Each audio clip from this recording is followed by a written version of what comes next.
Atenção, atenção! Você que está sofrendo, passando por tribulações, venha participar de nossas reuniões de fogo e poder. E Jesus proverá a vitória. Problemas financeiros, desemprego, conflitos no casamento e com a família. Você que está enfermo, doente, não deixe de participar e as bênçãos correrão atrás de ti. Traga seu dízimo e oferta. Eu não sou um locutor, mas provavelmente você já ouviu esse tipo de anúncio, de propaganda, carros de som, outdoor, panfletos, na TV e na internet. E muitos pensam que isso é o Evangelho. Eu creio que existem pessoas na sua simplicidade que foram instruídas que isso é benéfico para o reino de Deus. Eu creio que muito disso que foi falado faz parte do Evangelho. Mas a questão é, isso é o Evangelho? Foi por isso que Jesus foi crucificado? Foi esse discurso, essa proposta que Jesus e seus discípulos proclamaram? Você pode estar pensando, mas o que importa é que muitas pessoas estão se convertendo quando vão a esses eventos, entregando seus caminhos a Jesus. E novamente eu te pergunto, qual Jesus? Será o Jesus bíblico? O Evangelho de João, do capítulo 6, do verso 1 até o 15, trata da primeira multiplicação de pães. Na sequência, do 16 até o 24, é aquela clássica passagem de quando Jesus anda sobre as águas. E a multidão ficou atônita. O texto diz que eles estavam atrás de Jesus e ele havia ido a Cafarnaum. No verso 25 diz assim: quando o encontraram do outro lado do mar, perguntaram-lhe: Mestre, quando chegastes aqui? Jesus respondeu: a verdade é que vocês estão me procurando não porque viram sinais milagrosos, mas porque comeram os pães e ficaram satisfeitos. Não trabalhem pela comida que se estraga, mas pela comida que permanece para a vida eterna, o qual o Filho do Homem lhes dará. Deus, o Pai, nele colocou o seu selo de aprovação. Jesus já começa exortando aquela multidão que estava mais interessada em saciar a sua fome, a sua necessidade física e imediata. Não que isso seja uma coisa errada, porque o objetivo de qualquer ser humano é viver com dignidade. Mas o que Jesus está falando é que o foco deles estava errado. Então eles lhe perguntaram: o que precisamos fazer para realizar as obras que Deus requer? Jesus respondeu: a obra de Deus é essa, crer naquele que ele enviou. Então lhe perguntaram: que sinal milagroso mostrarás para que o vejamos e creiamos em ti? O que farás? Os nossos antepassados comeram maná no deserto, como está escrito: ele lhes deu a comer pão dos céus. Então eles indagaram Jesus, que eles queriam que Jesus mostrasse o poder, mostrasse o fogo, mostrasse a unção. Mas diferente de alguns líderes da atualidade, Jesus não queria ser alguém famoso, popular. Ele não era uma celebridade gospel. Declarou-lhes Jesus: digo-lhes a verdade, não foi Moisés quem lhes deu o pão do céu, mas é meu Pai quem dá o verdadeiro pão do céu. Pois o pão de Deus é aquele que desceu do céu e dá vida ao mundo. Disseram eles: Senhor, dá-nos sempre desse pão. Então Jesus declarou: eu sou o pão da vida, aquele que vem a mim nunca terá fome, aquele que crê em mim nunca terá sede. Mas como eu lhes disse, vocês me viram, mas ainda não creem. Todo aquele que o Pai me der virá a mim, e quem vier a mim eu jamais rejeitarei. Pois desci dos céus não para fazer a minha vontade, mas para fazer a vontade daquele que me enviou. E esta é a vontade daquele que me enviou, que eu não perca nenhum dos que ele me deu, mas os ressuscite no último dia. Porque a vontade do meu Pai é que todo aquele que olhar para o Filho e nele crê, tenha vida eterna, e eu o ressuscitarei no último dia. Então as pessoas comem o pão para matar a fome do seu corpo físico. Só podemos satisfazer a fome do nosso espírito e sustentar a vida espiritual por meio de um relacionamento com Jesus. Cristo deve ser convidado para participar do nosso cotidiano. É isso que ele está ensinando. Não se trata de bênçãos materiais, provisões naturais. Isso aí pode ser uma consequência. Além de Jesus não se intimidar com o pedido da multidão de exibicionismo, ele continua declarando verdades espirituais imutáveis. Com isso, os judeus começaram a criticar Jesus, porque dissera: eu sou o pão que desceu do céu. E diziam: esse não é Jesus, o filho de José? Não conhecemos seu pai e sua mãe? Como ele pode dizer: desci do céu? Respondeu Jesus: parem de me criticar. Ninguém pode vir a mim se o Pai que me enviou não o atrair. E eu o ressuscitarei no último dia. Está escrito nos profetas: todos serão ensinados por Deus. Todos os que ouvem o Pai e dele aprendem, vêm a mim.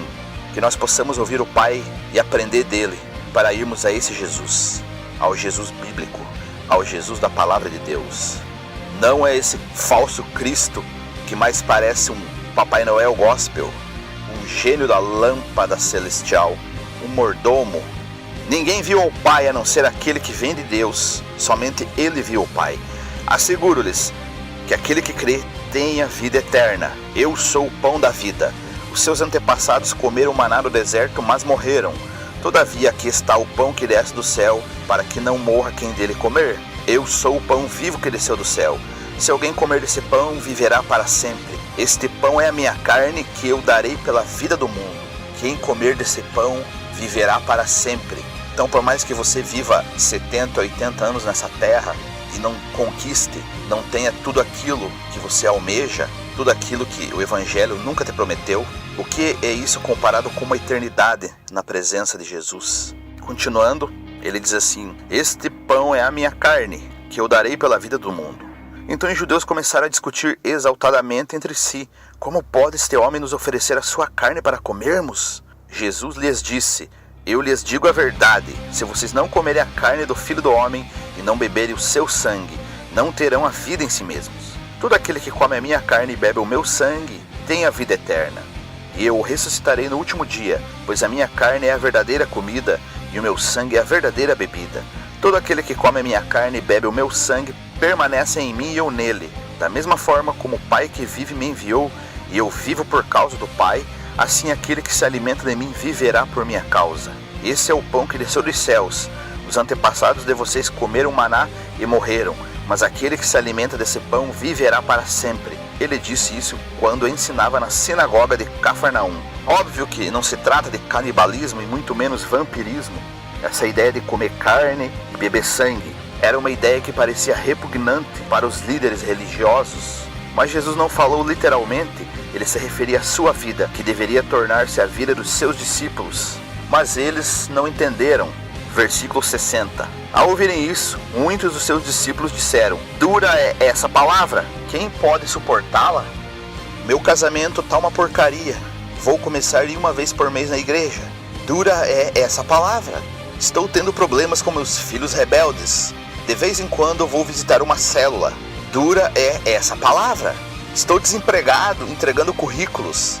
Comecei agora a participar do círculo de oração. Dura é essa palavra. Preciso que seja liberado urgente o financiamento da minha casa própria. Estou participando do estudo bíblico. Dura é essa palavra. Quem pode suportá-la? Sabendo em seu íntimo que os seus discípulos estavam se queixando do que ouviram, Jesus lhes disse: isso os escandaliza? O que acontecerá se vocês virem o Filho do Homem subir para onde estava antes? O Espírito dá a vida, a carne não produz nada que se aproveite. As palavras que eu lhes disse são Espírito e vida. Contudo, há alguns de vocês que não creem, pois Jesus sabia desde o princípio quais deles não criam e quem o iria trair. Jesus sabe quais não creem, quais o trairão. E prosseguiu: é por isso que eu lhes disse que ninguém pode vir a mim, a não ser que isso seja dado pelo Pai. Daquela hora em diante, muitos dos seus discípulos voltaram atrás e deixaram de segui-lo. Jesus perguntou aos 12, vocês também não querem ir? E aqui, meu irmão, meu amigo, no 68, a resposta de Pedro teve uma iluminação, uma revelação do Espírito Santo. Simão Pedro lhe respondeu: Senhor, para quem iremos? Tu tens as palavras de vida eterna. Nós cremos e sabemos que és o Santo de Deus. Então Jesus respondeu: não fui eu que os escolhi os 12? Todavia, um de vocês é um diabo. Ele se referia a Judas, filho de Simão Iscariotes, que embora fosse um dos 12, mais tarde haveria de traí-lo. Depois que muitos o haviam abandonado, após essa palavra dura do mestre, essa peneira, esse filtro que Jesus estabeleceu e falou: isso é o Evangelho, isso é um ensino para aqueles que querem andar comigo. Então ele perguntou aos 12, e Pedro respondeu por todos nós: há um só caminho. Até os demônios têm entendimento de autoridade, por isso está escrito: crês que há um só Deus? Fazes bem, até os demônios creem e estremecem. Pedro também teve esse entendimento. Embora hoje hajam cada vez mais filósofos, teólogos, mestres e ensinos, só Jesus tem as palavras de vida eterna. Muitas pessoas o deixaram, outras permaneceram e creram. Algumas, como Judas, tentaram usar Jesus para satisfazer a sua cobiça. E é isso que eu oro e clamo, que você preste atenção. Como Judas, tentar usar Jesus para satisfazer a sua cobiça, a sua ganância. E qual foi o adjetivo que Jesus se referiu a Judas? Diabo. Será que nesse momento Jesus não olha para muitos que se dizem cristãos, está falando, diabo, tentando me usar para satisfazer a tua cobiça? Muitos hoje deixam a Cristo, outros fingem segui-lo, indo à igreja para melhorar sua condição social. Esse é o verdadeiro Jesus, esse é o Jesus bíblico. Que nós possamos todo dia nos alimentarmos desse pão vivo que desceu do céu, e sabendo que seremos ressuscitados no último dia, que essa ressurreição que se dará na sua segunda vinda é o nosso alvo, e que por mais que passemos por tribulações nessa terra, e sejamos abençoados com bênçãos materiais, o nosso alvo é Cristo, o nosso alvo é a vida eterna, o nosso alvo é o reino. Pense nisso. Que Deus te abençoe, em nome de Jesus.